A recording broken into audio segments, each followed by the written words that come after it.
Alright, in this video I want to describe a system I use when I'm taking notes or when I want to discuss events to the team I'm coaching.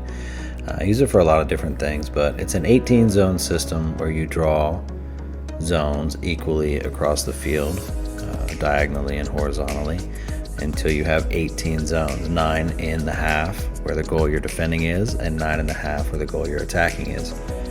In your half of the field, you have zones 1, 2, 3 across the back. If you're reading from left to right, now this field's shown horizontally, so we're going from top to bottom. So it's zones 1 through 3, and then in the middle, zones 4, 5, and 6. And before you cross midfield, zones 7, 8, and 9. Once you get into the attacking half of the field, you'll see zones 10, 11, and 12. Ahead of them, 13, 14, and 15. And then right before the goal line, zones 16, 17, and 18.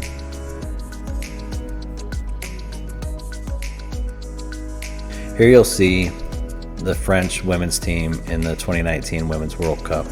They like to allow a team to work the ball out of the back a little bit so that when they win the ball, they actually have space they can attack through.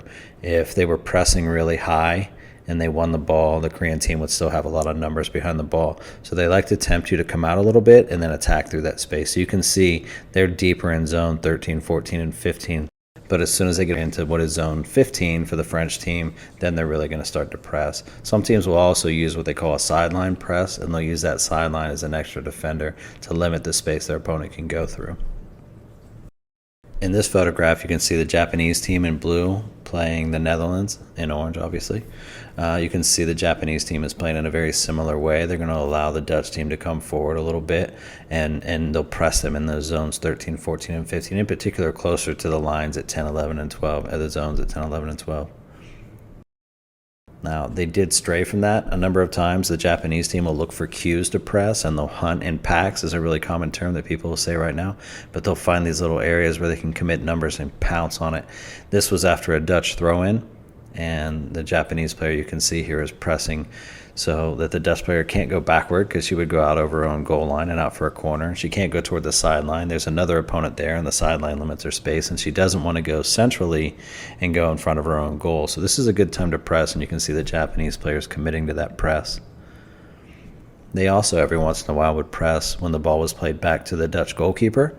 Now, this could have been for a couple reasons. They may have thought that she wasn't great with her feet, so they wanted to press her.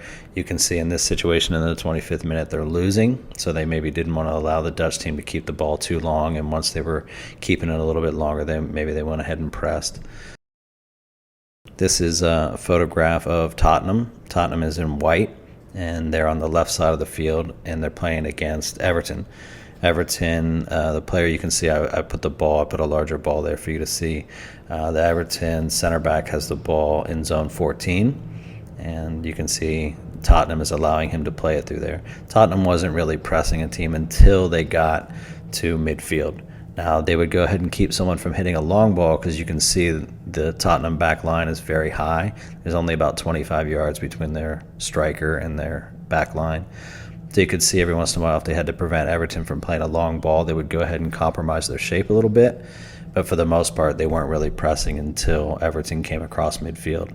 And you can see that pretty clearly in this picture. This is only about 11 seconds later, and as Everton crossed midfield, you can see the Tottenham players are now pressing.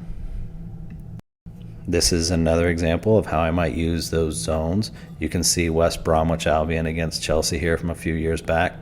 Was very, very comfortable out of possession to keep players behind the ball. You can see 9 of their 10 field players behind the ball right around the top of the 18, which is the difference between zones 1, 2, and 3, and then zones 4, 5, and 6. So they were very, very comfortable to hold that line as a line of defense at times. I might also use these zones to discuss what players do in these 1v1 situations. You can see Arjen Robben in the 2014 World Cup here. And a lot of players have different decisions that they make in this situation. Knowing Robben, in this situation, he could either take this player on 1v1 and head into zone 18, or he could cut it in towards zone 14 and put his left foot through it.